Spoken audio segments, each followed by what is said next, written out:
അസ്സലാമലൈക്കും വറഹ്മത്തുള്ളാഹി. ഈ വീഡിയോ കാണുന്ന എല്ലാ ദീനി സഹോദരങ്ങളും ഈ ചാനലൊന്ന് സബ്സ്ക്രൈബ് ചെയ്യുക, ബെല്ലൈക്കൺ അമർത്തുക, ലൈക്ക് അടിക്കുക, ഷെയർ ചെയ്യുക. പടച്ച റബ്ബ് എല്ലാവർക്കും ഖൈറും ബർക്കത്തൊക്കെ നൽകട്ടെ. പടച്ച റബ്ബിൻ്റെ പുണ്യം കിട്ടും. റമദാൻ മാസമാണ്. എല്ലാവരും എന്നെ ഒന്ന് സഹായിക്കുക, ചാനൽ സബ്സ്ക്രൈബ് ചെയ്തൊന്ന് സഹായിക്കുക. ഓക്കെ, പടച്ച റബ്ബിൻ്റെ എല്ലാവർക്കും പുണ്യം കിട്ടും. ഓക്കെ, അസ്സലാമലൈക്കും വറഹ്മത്തുള്ളാഹി.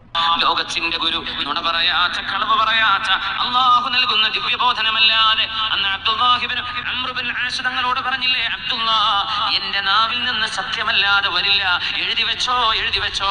ഞാൻ സാധാരണ ഒരു മനുഷ്യനാണ്, എന്റെ നാവിൽ നിന്ന് എന്തെങ്കിലും പിഴവ് വരുമെന്ന് നിങ്ങളോട് പറയുന്ന ഖുറൈശികളുടെ വാക്ക് നിങ്ങൾ കേൾക്കണ്ട.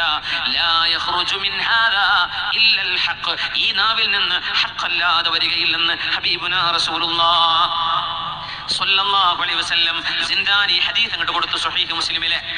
ആ സയന്റിസ്റ്റ്, അദ്ദേഹം ജിയോളജിസ്റ്റ് ആണ്, ഭൂഗർഭശാസ്ത്രം പഠിക്കുന്ന ആളാണ്, ഭൂമിയുടെ അകം, ഭൂമിന്റെ ഉള്ളിൽ കിടക്കുന്ന അത്ഭുതങ്ങൾ പഠിക്കുന്ന സയന്റിസ്റ്റ്. തായ്ലൻഡുകാരനോ ജപ്പാൻകാരനോ ആണ് ആ സയന്റിസ്റ്റ് എന്ന് പറഞ്ഞു, ഇതൊരു മനുഷ്യനെ കൊണ്ട് പറയാൻ കഴിയില്ല.